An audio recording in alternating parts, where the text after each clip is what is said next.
I'm a big believer of the fact that a life insurance policy has to be a need-based purchase. Consider whether you have a mortgage that requires some kind of collateral.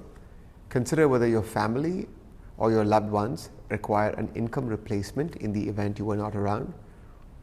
Consider if there are any taxes that need to be mitigated in the event you are not around. Some of these are factors that could determine what is the level of life cover that is required. For instance, my family could have a need for an income of about $200,000 per annum. And assuming they get a growth rate of 2% per annum on their portfolio, they would require $10 million of life cover just to satisfy that need.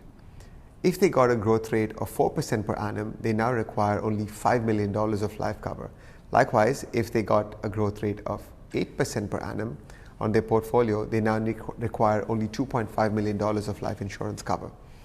So this is completely need-based and just talking about income.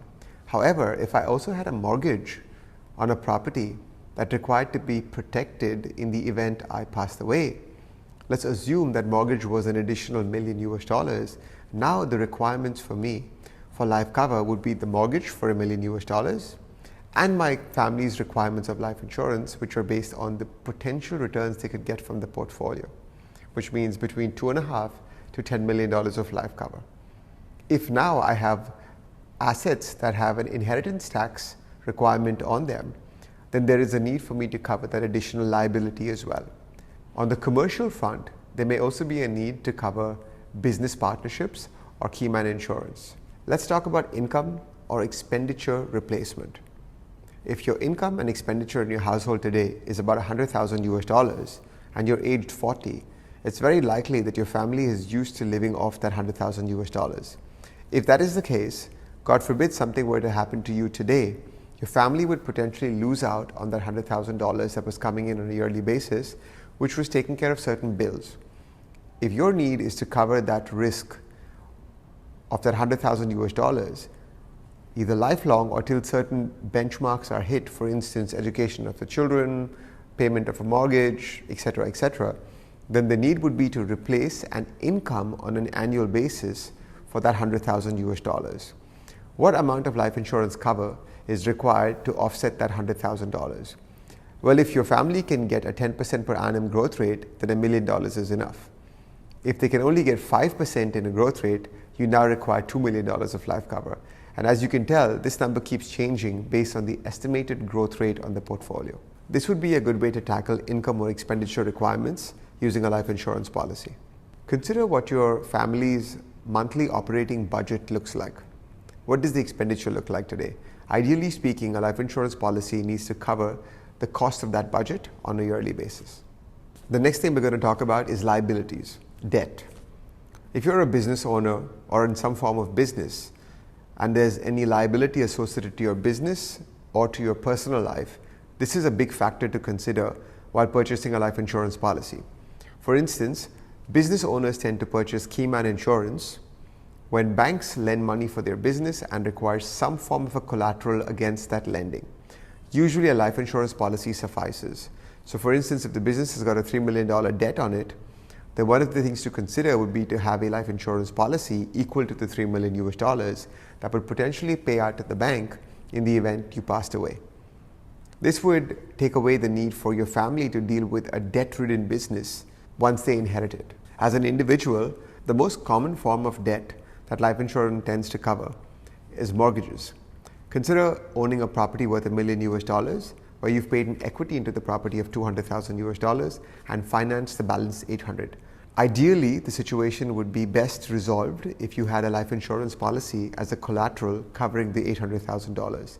The benefit of this would be, in the event you passed on, the life insurance company would pay the outstanding debt to the bank, thus releasing the property from any debt. Your family or your dependents can now inherit that property debt-free. Another common reason for people to purchase life insurance policies is to deal with the pending inheritance tax related issue. I'm going to use UK as an example. And the UK has a law that if your estate is valued at more than £325,000, then it is liable for taxes. The taxes could be as high as 40% of the value of the estate. Consider an estate valued at £10,325,000. That £10 million is liable for inheritance taxes of 40%, which roughly equates to about £4 million. The ideal scenario would be for the owner of that estate to purchase a life insurance policy equal to not £4 million, but the potential growth in that £4 million over a period of time. So let's assume that the purchase was made for £5 million, and God forbid death occurs in the next couple of years. The estate has grown in value. The estate taxes in question were £4 to £4.5 million. The life insurance payout would basically sort out the revenue services, and the estate can now be inherited by the dependents. Another need to consider while purchasing life insurance is, do you have any estate equalization requirements? Now, estate equalization is a process of distribution of assets among heirs without the need to liquidate any specific assets. To learn more about estate equalization, refer to my video on YouTube titled Estate Equalization Using Life Insurance. Life insurance policies are usually purchased as a one and done type of structure. However, I would urge you to consider your changing needs.